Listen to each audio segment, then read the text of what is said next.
And once again, we're in here in Psalm 37. I love this psalm. Verses 3 and 4 says, "Trust in the Lord and do good. Dwell in the land and feed on His faithfulness.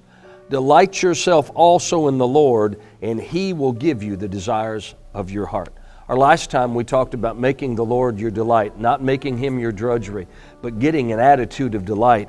And part of the reason we need to do that is the second part of that verse. He will give you the desires of your heart. Now, I almost see two things in there. Now, the first way that I saw it, and maybe we'll talk about that today, is the fact that if I'll make the Lord my delight, I'll make Him the thing that I get a smile on my face. It's the charge in my life.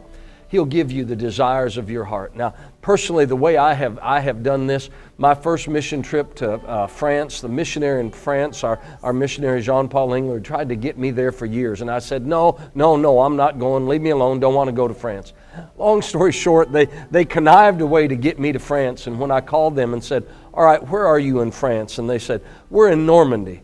Now, I grew up a World War II buff. I love World War II history. And if you don't know World War II history, it was on D-Day, June 6, 1944, that the United States and the Allied countries invaded France in Normandy. And I looked at Jean Paul and I said, "I'm coming to France under one condition." He said, "What's that?" "I want to go to Normandy, to the beaches at Normandy." And it was in November. He said, "You want to go to the beaches in November?" Because it was winter just like here, just the beginning of winter. I said, "No, I want to see Gold, Juno, Omaha, Sword, Utah beaches. I want to see the D-Day beaches." Now, in a sense, that was never something I ever asked God for. That was never something that I ever dreamed about. But it was such a pleasure of my heart. One of the most sacred places that I've ever walked was Omaha Beach, where 2,000 men died on June 6, 1944, 2,000 Americans. Now, I say this, I made the Lord my delight, and that was one of the desires that deep in my heart I never thought I'd ever get to see. Another time in Ireland, I'm a John Wayne movie fan, and I'm there with a missionary in Ireland, and we had a day off, and he said, "Hey, do you know that one of my favorite John Wayne movies, The Quiet Man, was filmed in Ireland?" And he looked at me, he said, "Do you know that you like John Wayne?" I said, "Yeah, I like John Wayne." He said, "You know the movie The Quiet Man?" I said, "The Quiet Man and McClintock are my two favorite John Wayne movies."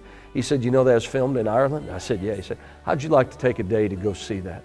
I got a day seeing some. I never would have asked God for that, and that was nothing I'd even think about asking for. I got to go and see where that movie was filmed, that other people, that might not have been a big deal. But it's some things that just thrilled my own heart that I never asked God for, but I've made the Lord my delight.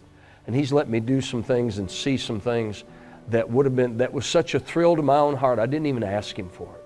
So there's a side to this. If you'll make the Lord your delight, He will give you the desires, the deep dreams in your heart. He'll give them to you. So make Him your delight today.